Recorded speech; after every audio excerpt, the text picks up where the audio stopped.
Hello everyone, আসসালামু আলাইকুম। কি অবস্থা সবার? আশা করি সবাই ভালো আছো। তো আমরা আজকে ফিজিক্স সেকেন্ড পেপার চ্যাপ্টার 7 এর কিছু ফর্মুলা সহ ব্যতিচারের দু একটা ম্যাথ করার চেষ্টা করব। তো চ্যাপ্টারটার নাম আমরা জানি যে ভৌত আলোক বিজ্ঞান।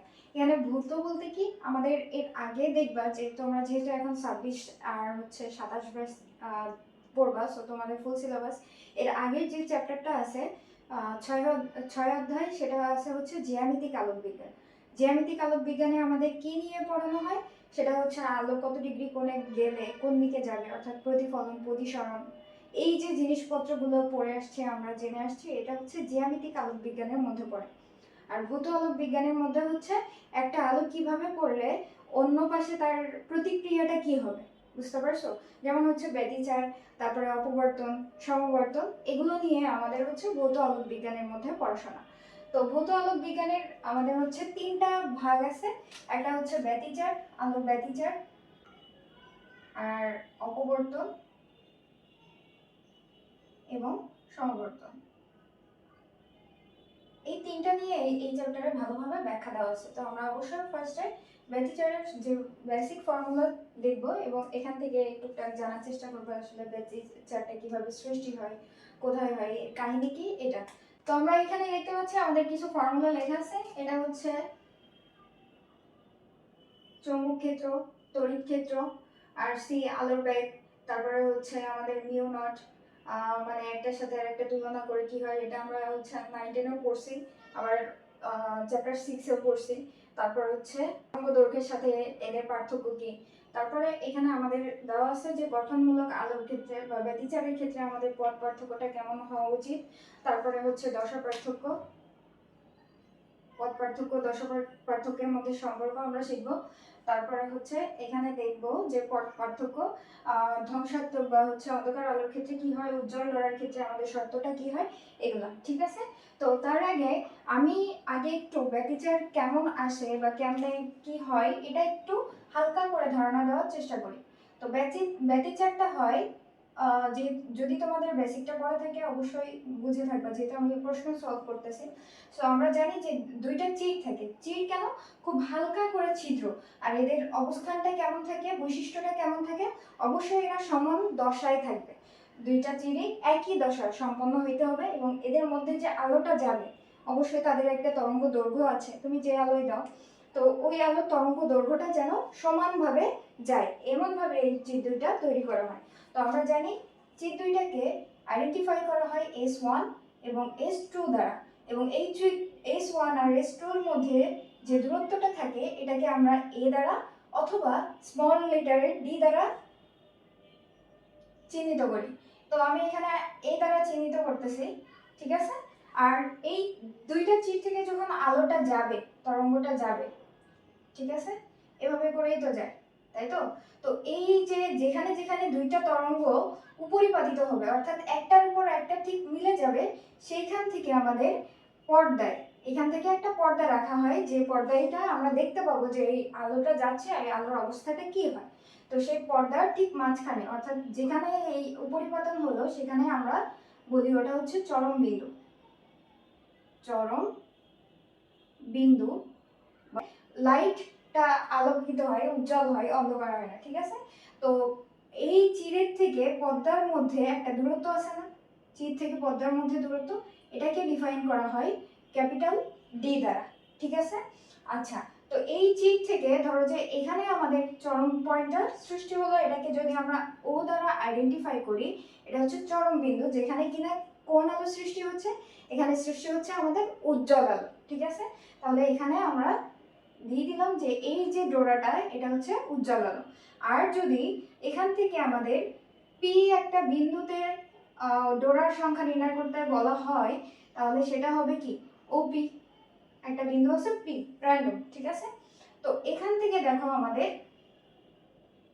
পি বিন্দুতে S1 থেকেও কিন্তু আলো যাবে, আবার S2 থেকেও কিন্তু আলোটা যাবে, ঠিক আছে।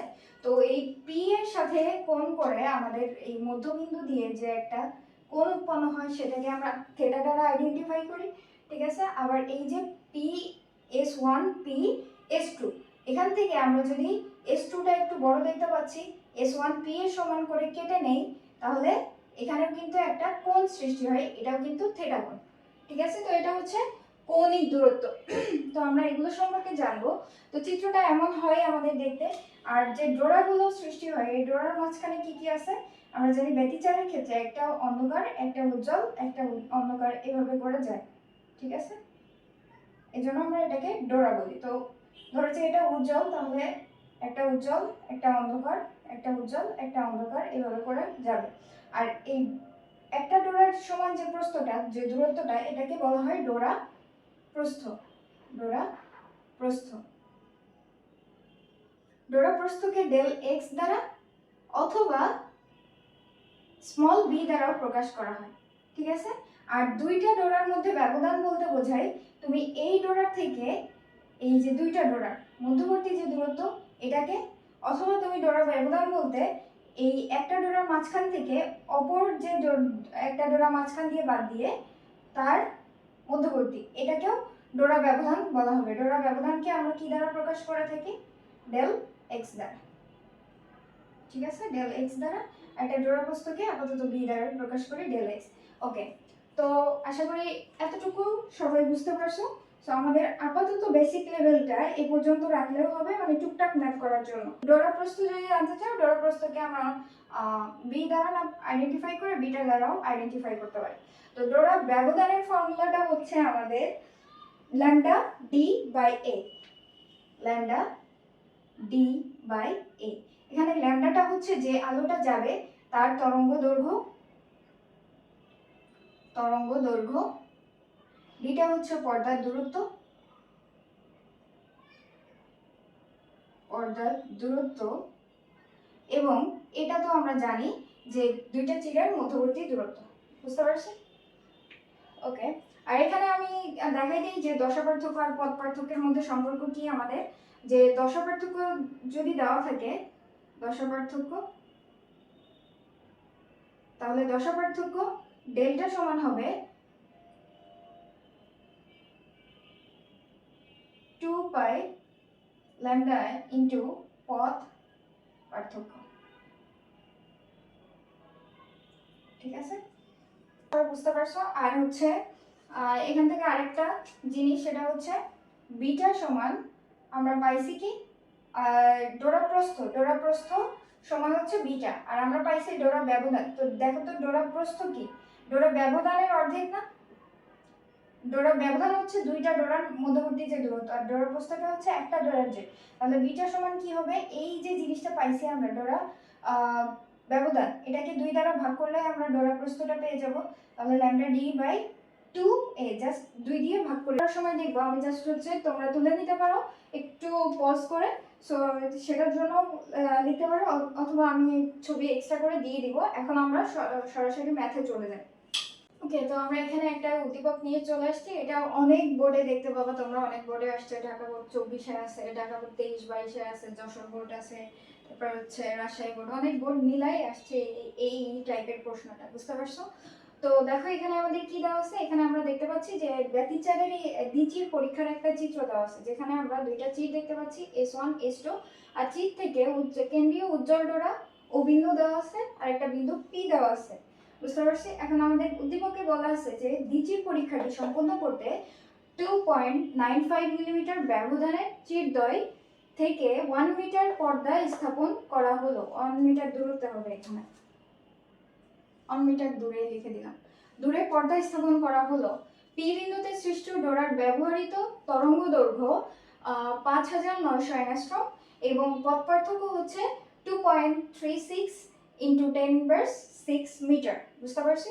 তো এখানে দেখো আমাদের উদ্দীপকটা দেওয়া আছে। গয়ে বলছে উদ্দীপকের পর্দায় সৃষ্ট ডোরা ব্যবধানটা নির্ণয় করতে। তো গয়ের সলভটা আমাদের অ্যান্সার শুরু করি। তো গয়ের ক্ষেত্রে আমাদের কি বের করতে বলছে? আমাদের বের করতে বলছে সৃষ্ট ডোরা ব্যবধান, এটা হচ্ছে ডেল এক্স। আর ডেল এক্স নির্ণয়ের সূত্র কি? এটা হচ্ছে ডোরা ব্যবধান বলতে বোঝায় এই যে ডোরা সৃষ্টি হবে তো পর্দায়, এই যে পর্দায়, তো এটার যে দুইটা ডোরার মধ্যবর্তী যে দূরত্ব, একটা উজ্জ্বল একটা অন্ধকার, তো এটাকেই বলা হয় ডোরা ব্যবধান। বুঝতে পারছি? আর ডোরা ব্যবধানের ফর্মুলাটা কি? Lambda D by A. এখানে ল্যামডাটা কি? যে তরঙ্গ দৈর্ঘ্যের আলোটা যাচ্ছে ওই পর্দায় সেটা, ডিটা হচ্ছে এই চিপ থেকে এই পর্দার মধ্যবর্তী যে দূরত্বটা আছে এটাকেই ডি বলা হয়, আর এটা হচ্ছে চিপ দ্বয়ের মধ্যবর্তী দূরত্ব, এটা হচ্ছে এ। তাহলে দেখো তো আমাদের উদ্দীপকে কি সবগুলো ইনফরমেশন দেওয়া আছে না? সবগুলো ইনফরমেশন দেওয়া আছে। তাহলে যেহেতু ইনফরমেশন দেওয়া আছে, এই ম্যাথটা করতে আর কোনো ঝামেলাই নেই। সাইড নোটে লিখে দিব এখানে তরঙ্গ দৈর্ঘ্য, তরঙ্গ দৈর্ঘ্য, তরঙ্গ দৈর্ঘ্য কিসে দেওয়া আছে দেখো তো, অ্যাংস্ট্রোমে। তো এখানে ইনফরমেশন দিয়ে দিই যে 1 মিটার সমান সমান 10 ইনভার্স 10 অ্যাংস্ট্রোম, ঠিক আছে? তাহলে এখানে অ্যাংস্ট্রোমে দেওয়া আছে, উল্টাটা দেওয়া আছে। তাহলে দেখো 5900 অ্যাংস্ট্রোম দেওয়া আছে। এটাকে আমরা যদি মিটারে করতে চাই আমাদেরকে কি করতে হবে? 10 ইনভার্স 10 দ্বারা কি করতে হবে? আমাদের গুণ করতে হবে, বুঝতে পারছি? তাহলে 5900 ইন্টু 10 ইনভার্স 10 দিলেই আমরা এটাকে মিটারে কনভার্ট করে ফেলবো। তারপরে আমাদের কি দেওয়া আছে? সৃষ্ট ডোরার জন্য ডোরা থেকে চিপ থেকে পর্দার মধ্যবর্তী দূরত্ব ডি এর মানটা লাগবে। তো পর্দার দূরত্ব, পর্দার দূরত্ব ক্যাপিটাল ডি সমান কত দেওয়া আছে? 1 মিটার। আর মজার ব্যাপার, ম্যাক্সিমাম ম্যাথেই দেখবে যে 1 মিটার দূরত্বে পর্দা স্থাপন করে। আচ্ছা, আর কি লাগবে?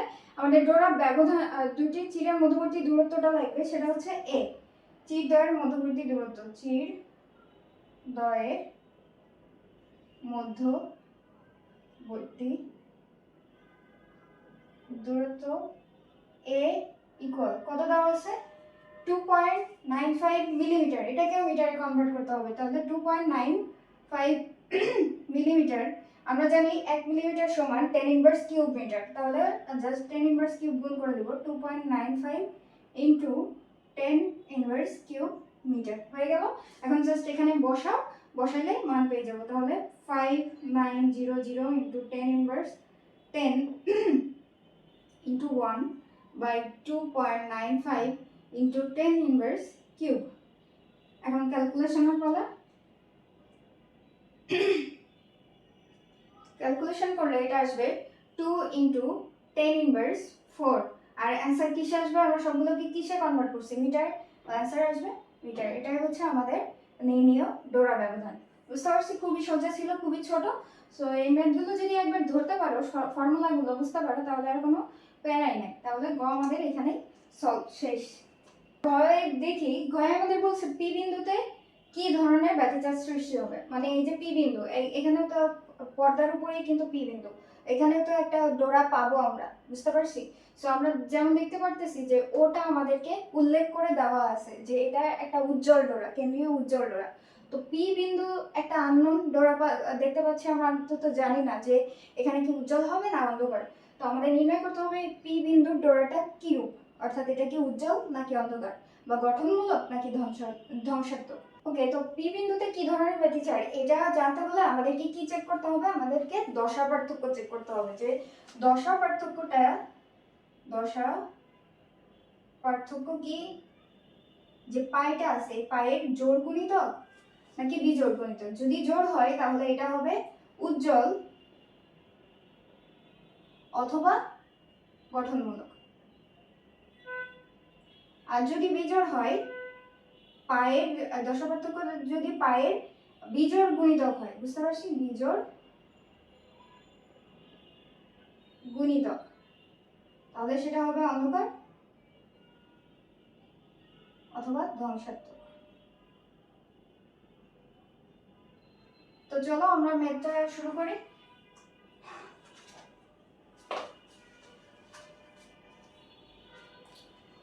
দেখো আমাদের এখানে আমরা কি জানি দশা পার্থক্য।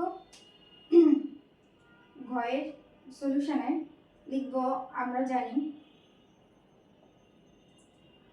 দশা পার্থক্য সমান কি 2 পাই বাই ল্যামডা ইনটু পথ পার্থক্য। পথ পার্থক্যটা হচ্ছে ডেল এক্স। পথ পার্থক্যকেও আমরা ডেল এক্স দ্বারা আইডেন্টিফাই করি। এটাকে চাইলে তোমরা হচ্ছে এভাবে লিখতে পারো ডিএক্স, ঠিক আছে? তো দেখো 2 পাই, 2 এর মান জানি, পাইয়ের মান জানি 3.1416। তো এটা না লিখলেও চলে, জাস্ট আমরা ক্যালকুলেটরে বসাই দিলেই পাইয়ের মান পেয়ে যাব।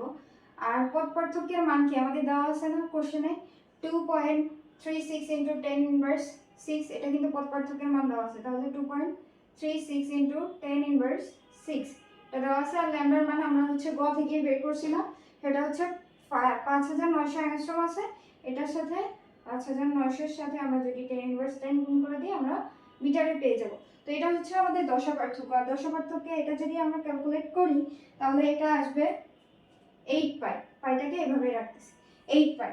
তো এখন দেখো আমরা জানি যে গঠনমূলক ব্যতিচারের ক্ষেত্রে দশা পার্থক্য কেমন হওয়া উচিত। এখানে লিখবা যে গঠনমূলক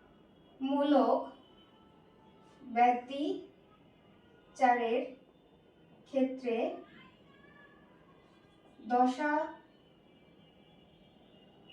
পার্থক্য হবে কেমন, পায়ের জোড় গুণিতক। তাহলে 2 পাই তো আছে, এর সাথে যদি আমরা 2n গুণ করে দিই, কোনো কিছুর সাথে 2 গুণ করা মানে কি, সেটা ইভেন নাম্বার জোড় নাম্বার হবে, জোড় সংখ্যা হবে। তাহলে 2n পাই হলো আমাদের গঠনমূলক ব্যতিচারের ক্ষেত্রে। এখানে n এর মান কত হইতে পারে, n এর মান 0 1 2 এভাবে করে চলবে, ঠিক আছে। তো এটা হচ্ছে আমাদের দশা পার্থক্য। এখন এটার সাথে যদি মিলাও 8 পাই, 8 পাইয়ের সাথে এটা কি মিলে না, 2 × 4 পাই মিলে না। তাহলে এই যে নির্ণীয় দশা পার্থক্য এটা কি, পাই এর জোড় গুণিতক, জোড় গুণিতক।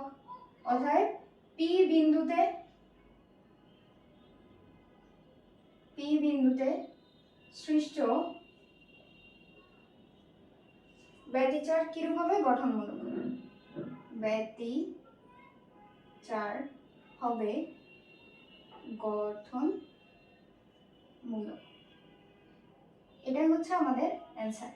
আশা করি বুঝতে পারছো যে আমরা যখন বলবে ব্যতিচার কি ধরনের, তার মানে আমাদের কাছে জানতে চাইছে ব্যতিচার কি গঠনমূলক নাকি ধ্বংসাত্মক, ঠিক আছে। আর যখন মানে গঠনমূলক আমরা সাধারণত ব্যতিচারের ক্ষেত্রে ইউজ করি। আর যখন আমাদের বলবে ডোরাটা কি রূপ, তার মানে ডোরাটা কি উজ্জ্বল নাকি অন্ধকার, ঠিক আছে, বুঝতে পারছি। কিন্তু তুমি যদি এখানে উজ্জ্বল দাও কোনো ভুল হবে না, উজ্জ্বল মানেই গঠনমূলক, গঠনমূলক মানেই উজ্জ্বল। তো এটার জন্য আমরা কি করব, দশা পার্থক্যটা বের করব, ঠিক আছে। খুবই ইজি ওয়ে হচ্ছে দশা পার্থক্যটা বের করা। দশা পার্থক্য বের করে আমরা দেখব যে এটা কি পায়ের জোড় গুণিতক নাকি বিজোড় গুণিতক। এখানে যদি বাই এনি চান্স ধরো যে 8 না হইতো, ঠিক আছে, 8 না হইতে আমাদের 7 পাই হইতো, তাহলে কি এটা জোড় গুণিতক হইতো, 2 পাই n এর সাথে মিলতো না।